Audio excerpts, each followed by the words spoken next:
환난의 영광이라는 제목으로 함께 말씀 나누기를 원합니다. 에베소서는 전체 6장으로 되어져 있습니다. 그 중에서 오늘 이 에베소서 이 3장의 말씀은 에베소서 말씀의 중심부라고 말할 수 있습니다. 그런데 이 중심부에는 사도 바울의 이야기가 들어 있습니다. 사도 바울의 그 이야기가 기록되어져 있는데 바울이 주인공이라는 말이 절대 아닙니다. 에베소서의 핵심에 바울의 이야기가 들어있다라는 얘기는 바울이 주인공이라는 게 아니라 이 바울이 하나님과의 관계에서 그리고 바울이 이방인들과의 관계에서 하나님과 이방인들을 연결하는 아주 중요한 역할을 한 것을 말씀을 드리는 것이 바울이 주인공이나 바울이 핵심이라는 내용이 결코 아닙니다. 오늘 우리들도 마찬가지입니다. 교회에 누가 주인공이고 누가 핵심입니까? 목사가 주인공 아니고 장로님이 주인공 아니고 또 일 많이 한 분 주인공 아니고 헌금 많이 하신 분 주인공 아니고 우리는 다 하나님 앞에서 우리는 하나님의 은혜로 살아가고 있고 하나님의 말씀을 순종하는 하나님의 일꾼임을 다시 한번 확인할 수 있기를 주의 이름으로 축원합니다. 그러면서 오늘 바울이 우리 신앙생활의 아주 중요한 요소를 한 4가지 정도를 우리에게 말하고 있습니다.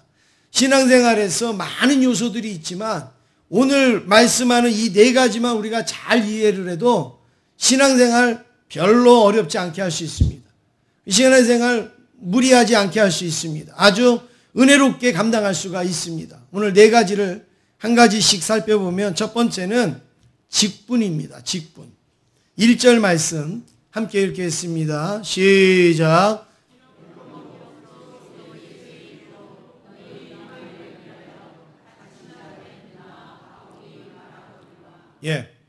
지금 바울의 상황, 지금 바울의 형편이 어떻게 돼 있죠?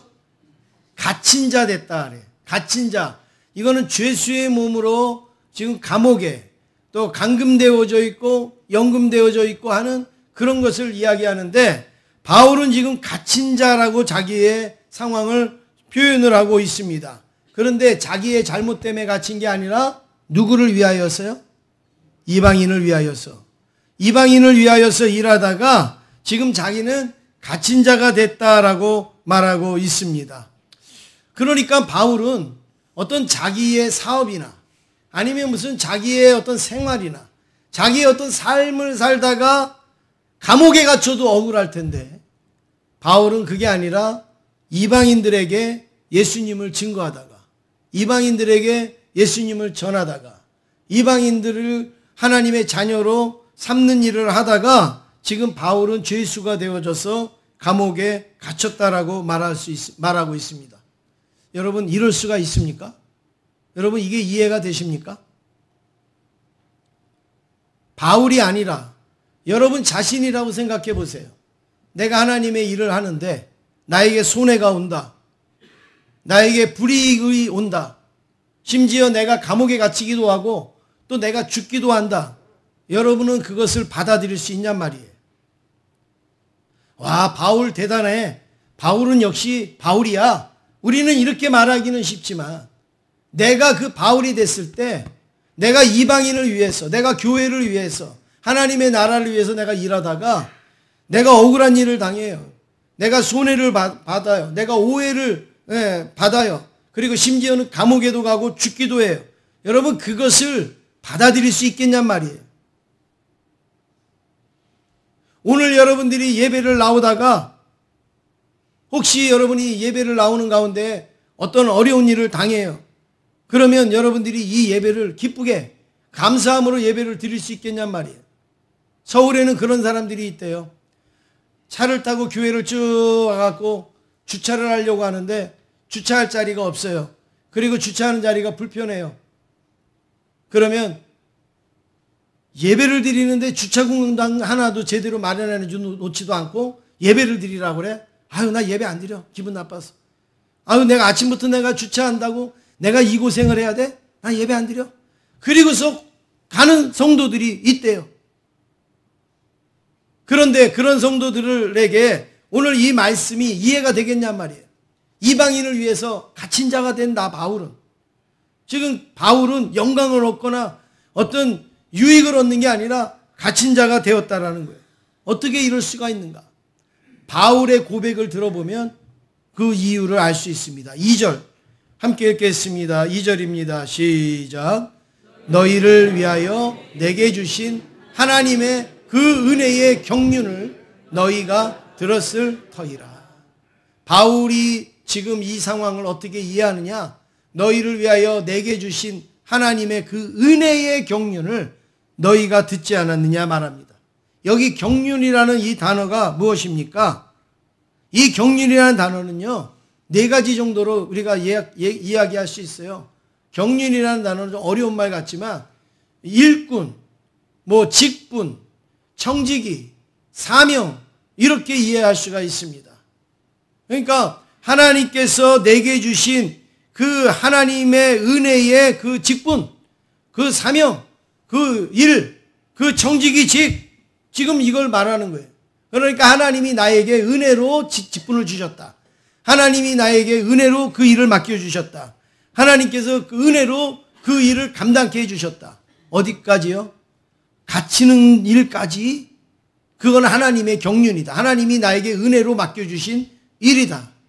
그러니까 내가 하나님으로부터 받은 그 직분 때문에, 그 사명 때문에, 그 일 때문에 내가 지금 감옥에 갇혀 있기 때문에 너희들 염려하지 말라.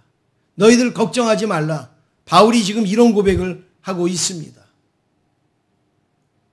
고린도전서 9장 1절에 보면 더 명확한 고백이 나옵니다. 고린도전서 9장 1절을 같이 읽어보겠습니다. 시작. 내가 내 자의로 이것을 행하면 상을 얻으려니와 내가 자의로 아니한다 할지라도 나는 사명을 받았노라. 내가 철이 들어서 내가 하나님을 위해서 감옥에 들어가겠습니다. 이러면 당연히 하나님께서 야, 너 대견하다. 그리고 상을 주겠지만 내가 자의로 그렇게 하지는 아니했어도 내가 그 사명을 감당하면 하나님께서 상 주시지 않겠는가? 하나님께서 인정해 주시지 않겠는가?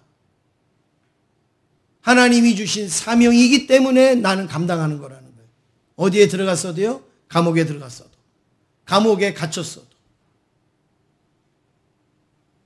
골로새서 1장 25절에도 바울은 계속 그와 같은 고백을 하고 있습니다. 어디 한 번만 했으면 그냥 어쩌다가 말했을 수 있지만 여러 군데에서 지금 이런 고백을 하고 있는데 한번 같이 골로새서 1장 25절 함께 읽겠습니다. 시작.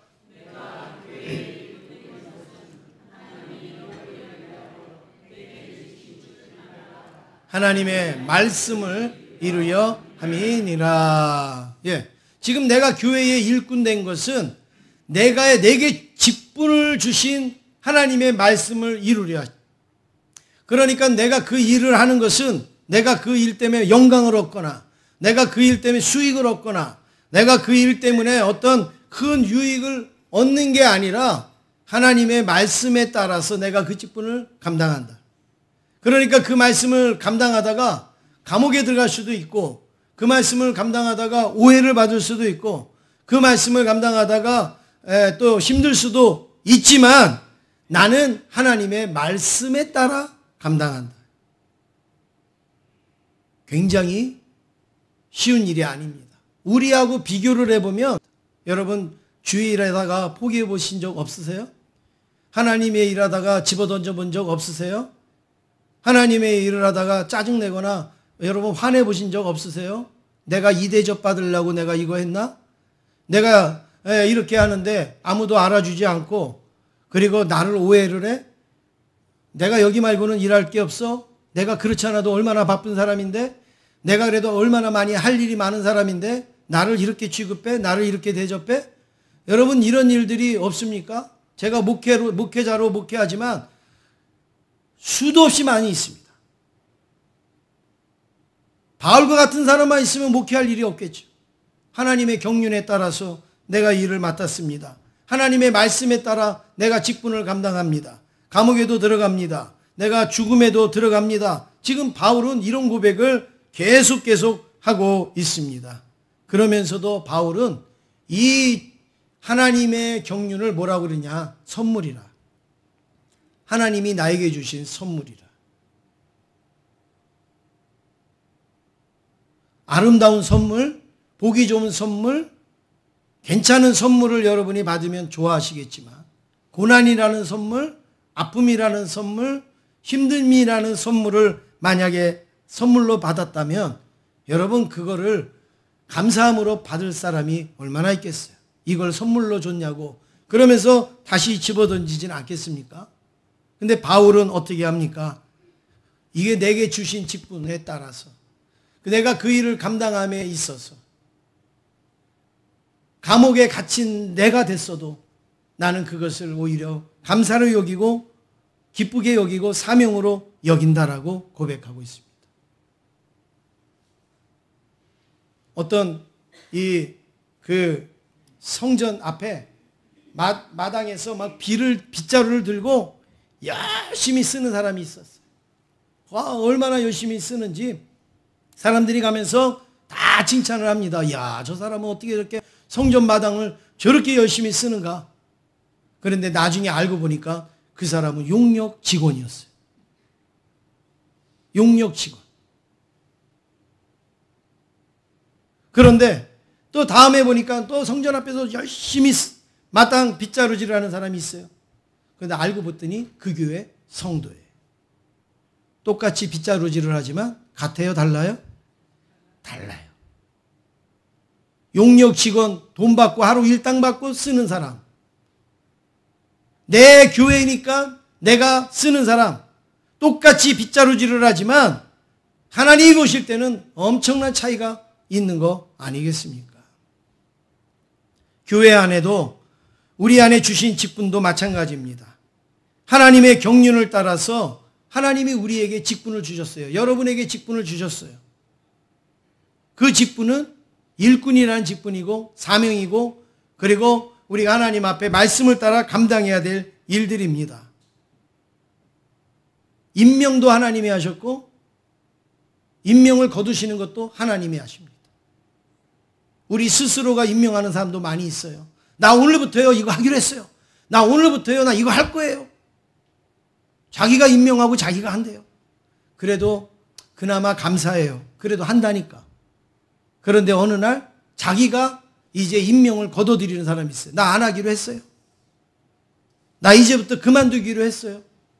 우리 아이들 말로 하면 오늘부터 끊었어요.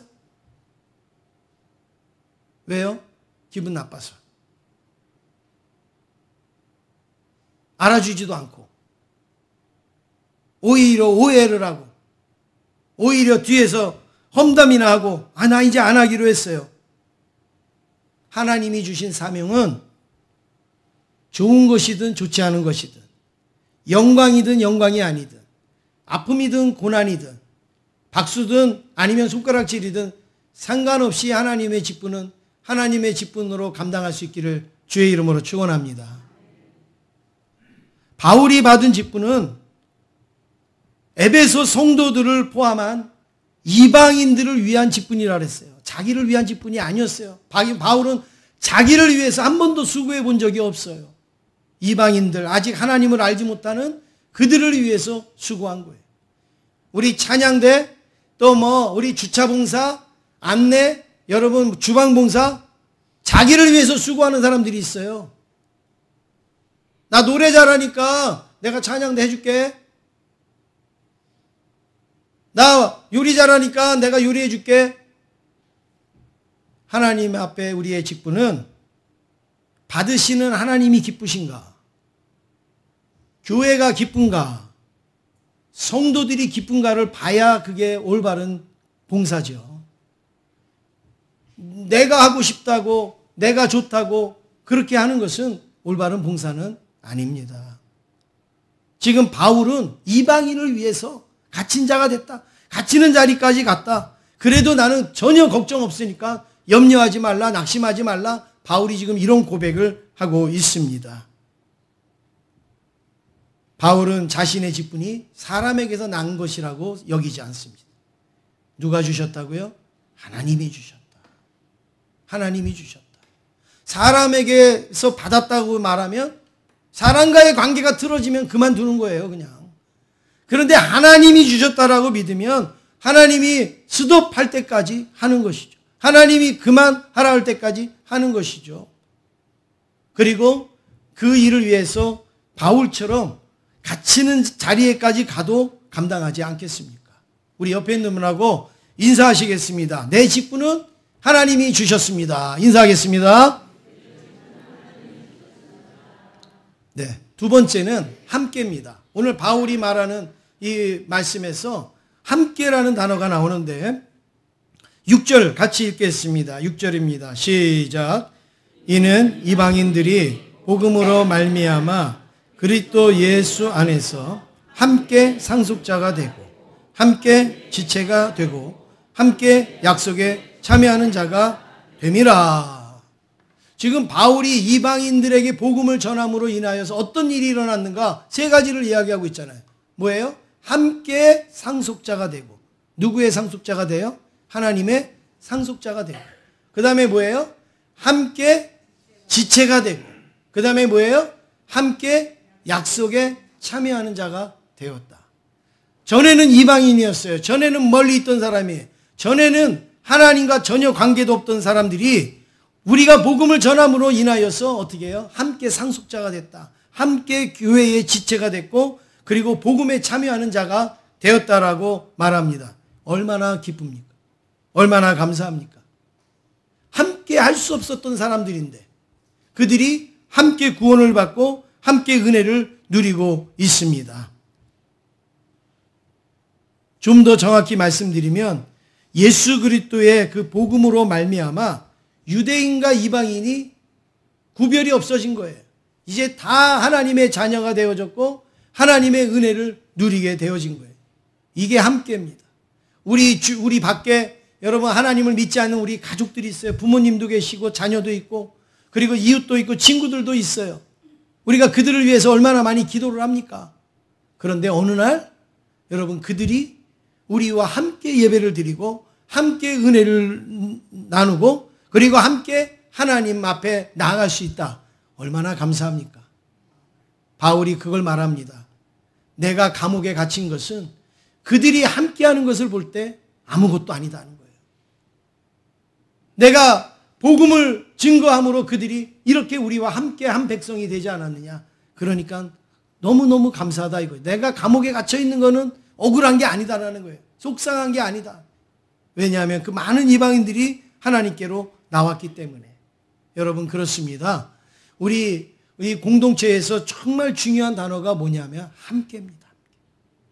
좋은 것도 함께 하시고 그리고 어려운 것도 함께 하시고 힘든 것도 함께 하시고 아픔과 슬픔도 함께 하는 거.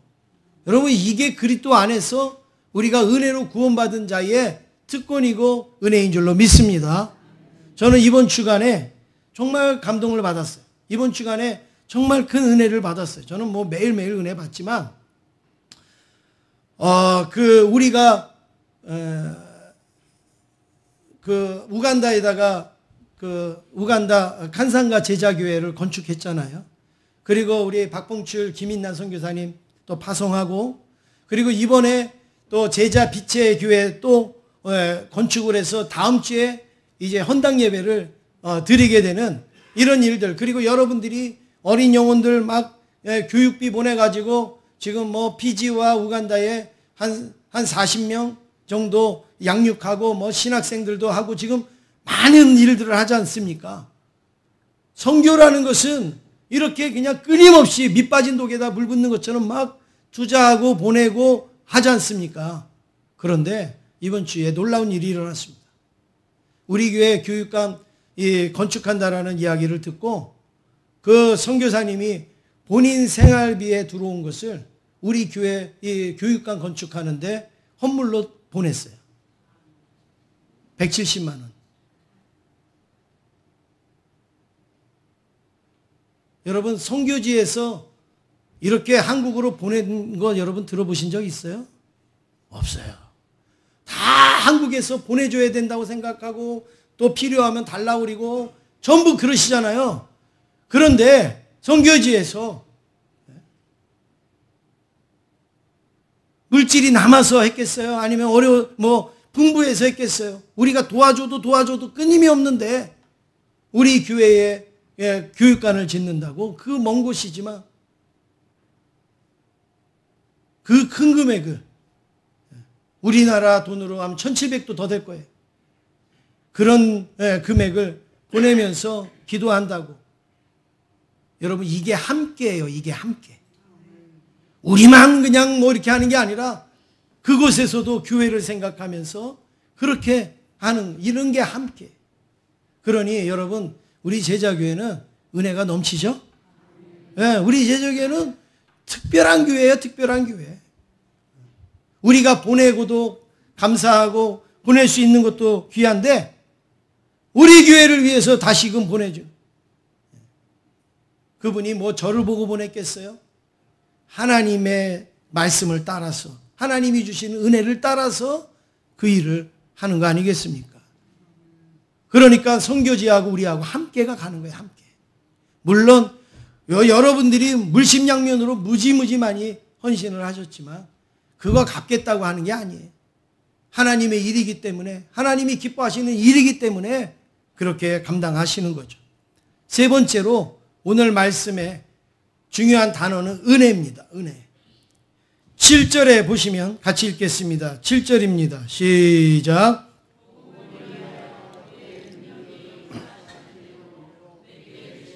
하나님의 은혜의 선물을 따라 내가 일꾼이 되었노라. 지금 바울은 계속 복음을 전하고 또 이런 일을 하는데 내게 주신 하나님의 은혜의 선물을 따라 이렇게 얘기해요. 은혜의 선물. 내게 주신 하나님의 은혜. 어디서도 많이 봤죠?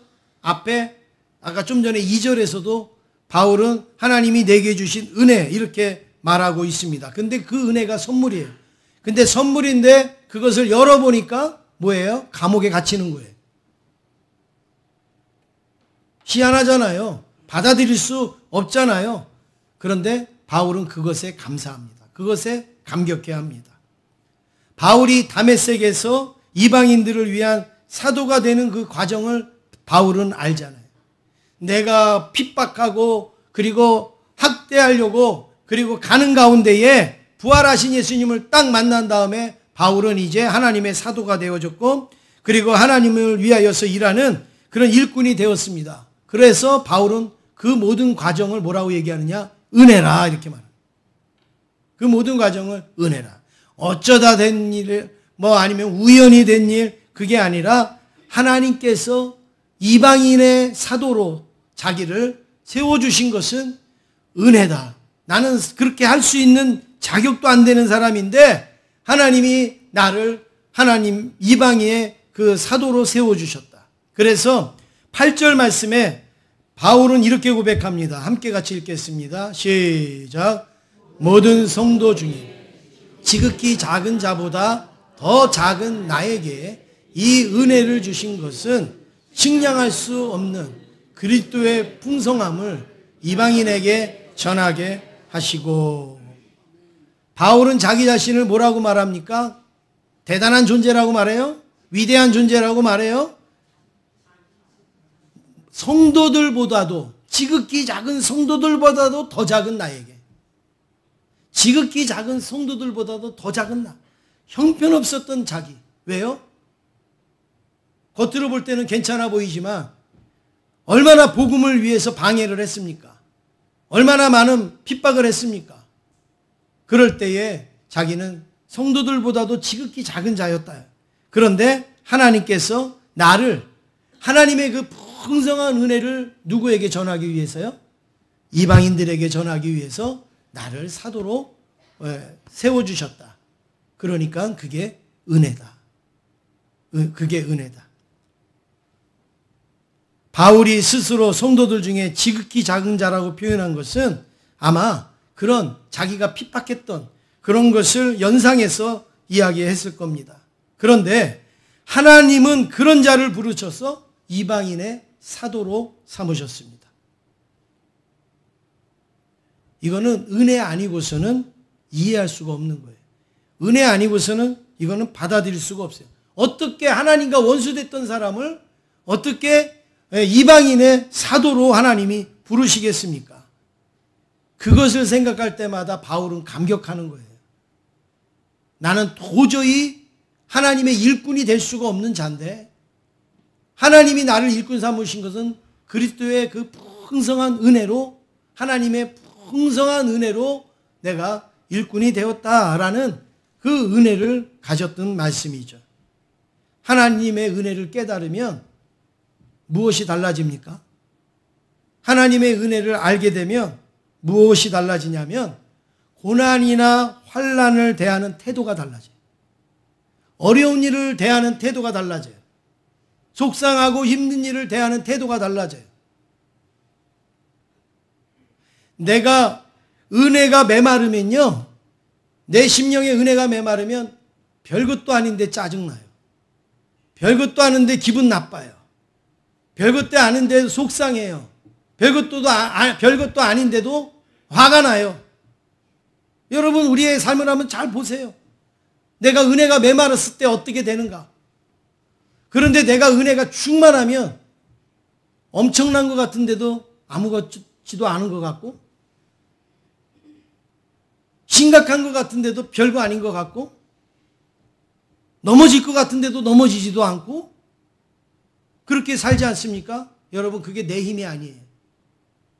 하나님의 은혜입니다.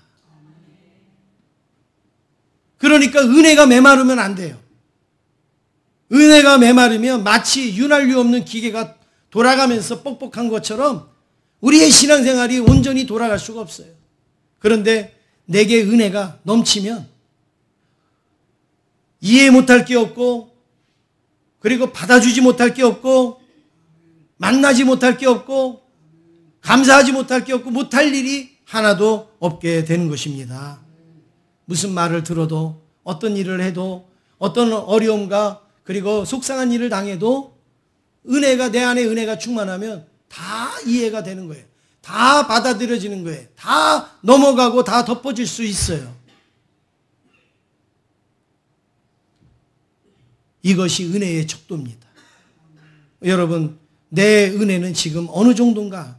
내 은혜의 척도는 어느 정도인가를 한번 잘 점검해 보시길 바랍니다. 우리 옆에 있는 분하고 인사하겠습니다. 은혜로 보면 다 아름답습니다. 인사하겠습니다. 믿습니까? 예, 은혜로 보면 다 아름답죠. 마지막으로 네 번째는 바울이 오늘 말씀에서 아주 강조하는 게 있어요. 그거는 환난이에요. 환난. 13절 함께 읽겠습니다. 시작. 그러므로 너희에게 구하노니 너희를 위한 나의 여러 환난에 대하여 낙심하지 말라. 이는 너희의 영광이니라. 지금 바울이 에베소 교회에다가 편지를 쓰면서 내가 너희들의 이방의 사도로서 복음을 전해서 예수를 믿음으로 인하여 자기가 지금 갇힌 자가 됐어요. 이방인들이 바울을 볼 때에 어떤 마음이 들까요? 어떤 마음이 들까요? 자기들을 예수 믿게 하는 그 일 때문에 바울이 갇힌 자가 됐어요. 그러면 그 이방인들은 어떤 마음이 들까요? 이거 봐요. 그러니까 여러분들이 남들에게 피해를 입히고도 이렇게 뻔뻔하니까, 예, 그걸 이해를 못하죠. 어떤 마음이 들을까요? 미안한 마음이 들겠죠. 나 때문에 감옥에 갇혔는데, 나 때문에 저 억울한 일을 당하셨는데 얼마나 미안하겠어요. 그리고 얼마나 낙심이 되겠어요. 그런데 바울이 낙심하지 말라. 낙심하지 말라. 여러분, 바울은 인내력이 좋아서가 아니에요. 바울은 어려움도 잘 견뎌서가 아니에요. 우리나라 순교자, 목사님들, 순교자들이 무슨 맷집이 좋아서 그 순교를 당합니까? 얼마나 연약하고 나약한 그런 모습입니까? 주기철 목사님이 그랬대잖아요. 회유를 아니라 너 한 가지만 얘기해봐라. 그리고 그 사모님 모셔다 놓고 회유를 하려고 했더니 주기철 목사님이 한 가지만 얘기해 보라니까 뭐라 그랬어요? 나 따뜻한 숭늉한 그릇만 달라고. 따뜻한 숭늉한 뭐. 근데 사모님이 안 줬대잖아요. 그거 주면 넘어가니까. 사람이 그렇게 약한 거예요. 주기철 목사님도 약하고 손양훈 목사님도 약한 거예요. 약한 가운데서 고난도 이기고 순교도 이기는 것이지, 하나님이 무쇠발 무쇠다리 뭐 로봇으로 만든, 그렇게 만든 인조인간이 아니에요. 그렇게 약하지만 뭐예요? 하나님께서 붙잡아 주시니까 그걸 감당하는 건데, 지금 이 바울도 걱정하지 말라, 낙심하지 말라. 왜요? 바울에게는 분명한 믿음이 있었어요. 그 뒤에 말씀해 보니까 이는 너희의 영광이니라. 너희의 영광이니라. 그 말이 뭐예요? 내가 지금 감옥에 갇혀 있고 힘들지만 너희들이 지금 예수 믿고 구원받고 하나님의 백성 되고 하나님의 은혜에 참여한 자가 되지 않은, 그게 영광이라는 거예요. 그게 하나님 앞에 영광이 되었다. 그러니까 그것 때문에 감당할 수 있었던 것이죠. 은혜의 특징이 무엇입니까? 거기서 끝나지 않는 거예요. 환난이 와도 고난이 와도 하나님의 은혜의 특징은 뭐냐면 거기서 끝나지 않는 거예요. 환난 당한 가운데 끝나고 감옥에 갇힌 가운데 그냥 끝나고, 그게 아니라는 거예요. 거기서 마치는 게 아닙니다. 하나님의 영광으로 맞춰지는 거예요. 하나님의 영광으로 바뀌어지는 거예요. 여러분, 하나님을 지금 내가 섬기면서 참 어렵고 힘든 일을 겪으십니까? 하나님께서 분명히 영광으로 마치게 하여 주실 줄로 믿습니다. 이거를 바라보면 지금 고난은 잠깐이고 안개고 아무렇지도 않다라는 것을 지금 이렇게 전화하시잖아요. 네. 맞다고 지금 전화하시잖아요. 여러분, 이번 주에 우리나라하고 중국하고, 이번 주입니까? 지난주입니까? 축구했죠? 네. 어떻게 됐어요, 결과가? 어디 7대 0이 어디서 나와요? 네. 1대 0으로 이겼죠, 우리나라가. 1대 0으로 이겼습니다. 하여튼 보셨든 못 보셨든 우리나라가 1대 0으로 이겼습니다. 그런데 혹시 못 보신 분이 이제 재방송을 보는 거예요. 중국하고 우리나라 축구 1대 0으로 이겼다고 하는데, 그러면 한번 보자. 재방송을 봐요. 근데 딱 들었는데 중국 선수가 공을 막 몰고 와서 우리나라 골대 앞에서 막 바로 그냥 차기만 하면 들어갈 정도의 장면이 딱 나와요. 그러면 여러분, 불안해요, 안 불안해요? 예? 불안해요? 네. 우리가 그 결과를 모르고 보면 불안하죠. 그런데 결과는 우리가 한 골도 먹었어요, 안 먹었어요? 안 먹었어요. 그러니까 앞에서 별 일을 다 하고 쇼를 해도 골은 안 들어갈 거예요. 그렇죠? 그러니까 전혀 불안한 게 없어요. 언제 우리나라가 골 넣지? 이 생각하지. 언제 우리가 이거 먹으면 안 되는데, 이거 들어가면 안 되는데, 그럴 염려가 있어요, 없어요? 없어요. 고난의 영광도 마찬가지. 지금 우리가 살면서 막 그냥 꼴을 먹을 것 같고, 막 이렇게 어려운 일이 있고, 막 이래서 나 지금 죽을 것 같은데, 결과는 뭐예요? 하나님이 영광으로 우리를 받아주시는 거예요. 영광의 자리에 이끌어 주시는 거예요. 그러니까 불안할 게 하나도 없죠. 두려울 게 없죠. 그 바울이 그런 믿음 때문에 지금 이렇게 너희가 영광이니라 이렇게 이야기를 하고 있습니다. 여러분, 그렇습니다. 하나님은 우리가 부족해도, 또 우리가 어려움에 있어도, 고난을 당해도, 환난을 당해도 하나님께서는 잘 이기는 자에게 영광으로 이르게 하여 주실 줄로 믿습니다. 우리는 하나님 앞에 갈 날이 와요. 우리는 하나님 앞에 설 날이 와요. 그때 하나님께서 이 땅에서는 상을 받지 못하고 혹시 외롭고 쓸쓸하고 고독하게 하나님을 섬겼어도 하나님께서 분명히 우리를 영광으로 받아주실 줄로 믿습니다. 영광의 그날이 올 줄로 믿습니다. 그러니까 그날까지 끝까지 참고 잘 견디면 하나님께서 우리에게 이 고난도 영광으로, 환난도 영광으로 바꿔주시는 축복을 누리시기를 간절히 원합니다.